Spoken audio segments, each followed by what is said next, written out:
ಆಸೆ ನಿರಾಶರಾಗಿದೆ. ಆದರೆ ನಡೆದಿರುವಂಥ ವಿದ್ಯಮಾನಗಳು ನೋಡುವಂಥ ಸಂದರ್ಭದಲ್ಲಿ ಕೇವಲ ರಾಹುಲ್ ಗಾಂಧಿಗೆ ಅನ್ನಲಾದಂತಹ ಒಂದು ಪದ ಬಳಕೆ ಮಾಡಿದ್ದಕ್ಕೆ ರಾಜಣ್ಣ ಅವರಿಗೆ ತತ್ಕ್ಷಣದಲ್ಲೇ ವಜಾ ಮಾಡುವಂತಹ ಕೆಲಸ ಮಾಡಬೇಕು. ಬಹಿರಂಗವಾಗಿ ಪಕ್ಷದ ವಿರುದ್ಧ ಚಟುವಟಿಕೆಗಳನ್ನ ನಡೆಸಿ ಎಲ್ಲ ಕಡೆಯಿಂದ ಏನು ಮಾಹಿತಿ ಸಂಗ್ರಹ ಮಾಡಿಕೊಂಡು ಇವತ್ತು ಪಕ್ಷದ ವರ್ಚಸ್ಸ ಇನ್ನಷ್ಟು ಏನು ಒಂದು ದಟ್ಟವಾದಂತಹ ನಿರ್ಧಾರಗಳನ್ನ ತಗೊಳ್ಳುವಂಥದ್ರಲ್ಲಿ ಏನೋ ವರಿಷ್ಠರು ಕೊಟ್ಟಂತಹ ತೀರ್ಮಾನವನ್ನು ಅಂತಿಮವಾಗಿ ನಾವೆಲ್ಲ ಒಪ್ಪಬೇಕಾಗುತ್ತೆ. ಮೈಸೂರು ಪ್ರಾಂತ್ಯಕ್ಕೆ ಸಿಕ್ಕಬೇಕಾಗಿರುವಂತಹ ಒಂದು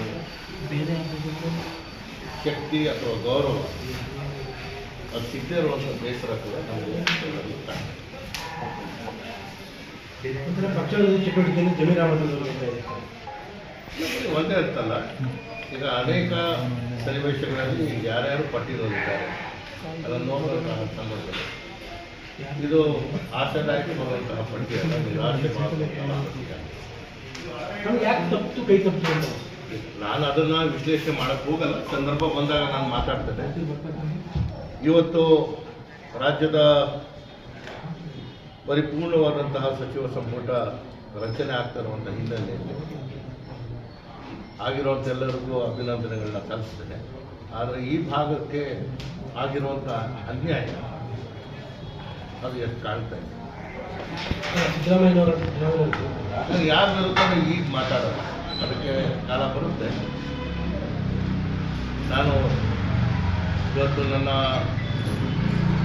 ಕೋಪ ಆಗಿರ್ಬೋದು, ಕ್ರೋಧ ಆಗಿರ್ಬೋದು, ನಿರಾಶರಾಗಿರುವಂತಹ ನೊಂದಿರುವಂತಹ ಮನಸ್ಸಿರ್ಬೋದು, ಆ ಯಾವುದೇ ಪದಗಳ ಬಳಕೆ ಮಾಡಿದೆ ನಾನು ಕಾಂಗ್ರೆಸ್ಸಿನ ಶಿಸ್ತಿನ ಸಿಪಾಯಿಯನಾಗಿ ನನ್ನ ಪಕ್ಷದ ಇದ್ದೇನೆ. ಆದರೆ ನನ್ನ ಮೇಲೆ ಇರುವಂಥ ಒತ್ತಡವನ್ನು ನನ್ನ ಅಭಿಮಾನಿಗಳು ಮತ್ತು ಕಾರ್ಯಕರ್ತರು ತಗೊಳ್ಳುವಂಥ ನಿರ್ಧಾರಗಳನ್ನು ನಾನು ಅಲ್ಲ, ಯಾಕೆಂದರೆ ಪಕ್ಷನಿಷ್ಠರಾಗಿದ್ದೇ ತಮಗೆ ಮುಳ್ಳಾಗಿದೆ. ನೋಡಿ, ಯಾವುದೇ ಸಂದರ್ಭದಲ್ಲೂ ಪಕ್ಷದ ಮೇಲೆ ಯಾವುದೇ ರೀತಿಯ ಒತ್ತಡ ಹಾಕಬಾರ್ದು. 136 ಸ್ಥಾನಗಳನ್ನ ಗೆದ್ದಿರುವಂತಹ ನಮ್ಮ ಬಲ ಸುಗಮವಾದಂತಹ ಒಂದು ಸುಭದ್ರವಾದಂತಹ ಸರ್ಕಾರ ಕೊಡಬೇಕು ಅನ್ನೋದನ್ನು ಪದೇ ಪದೇ ನಾನು ಹೇಳಿದ್ದೇನೆ.